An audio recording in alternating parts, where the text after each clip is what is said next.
I'm Brian Kilb, Executive Vice President of Landaas Company. So Brian, we've had low interest rates for a long time, and you've cautioned people about chasing yields. What about junk bonds? Let's talk specifically about where they are right now. Okay, Joel, just a few months ago, junk bonds, or lower quality bonds, were yielding in the neighborhood of 4 to 5%. Historically a little lower than normal. These days, those yields have increased significantly, and you're getting 7, 8% for those same bonds. So the risk on those bonds have increased. In order to get you interested in those bonds, I got to pay you a little bit more.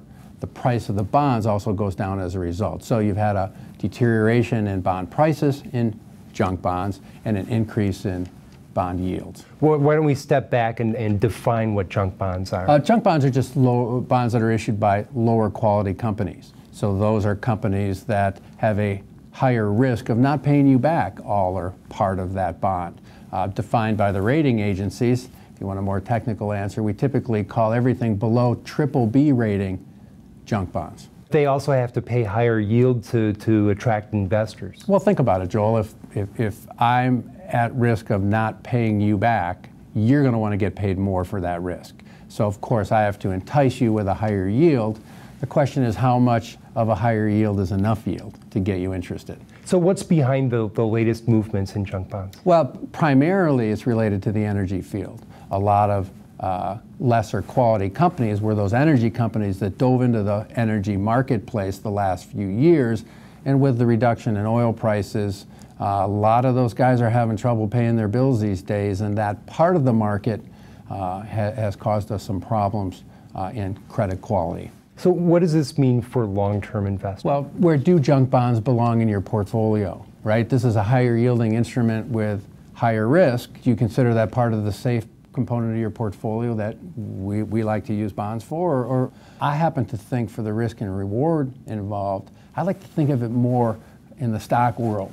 You know, I'm going to make some money, but there's some risk here. For that money that you want to be safe, that you don't want to mess around with, that you want very little volatility, I don't think junk bonds have a role in that part of your portfolio. They have risks just like stocks do. Yeah, I mean, in the world of bonds, it's a promise to pay you back a certain amount, but because of the risk involved, the underlying lack of strength perhaps of that company, because there's a higher risk, you know, the opportunities that you get to pay back aren't as good. So at what point in time do you have enough confidence you're going to get that yield versus it becomes more of a speculative thing?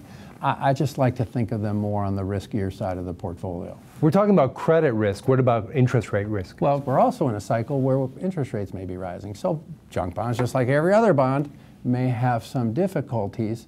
Prices may diminish when rates are increasing. So not only do you have deterioration in the quality side of the junk bond market, but you have potential interest rate risk as well.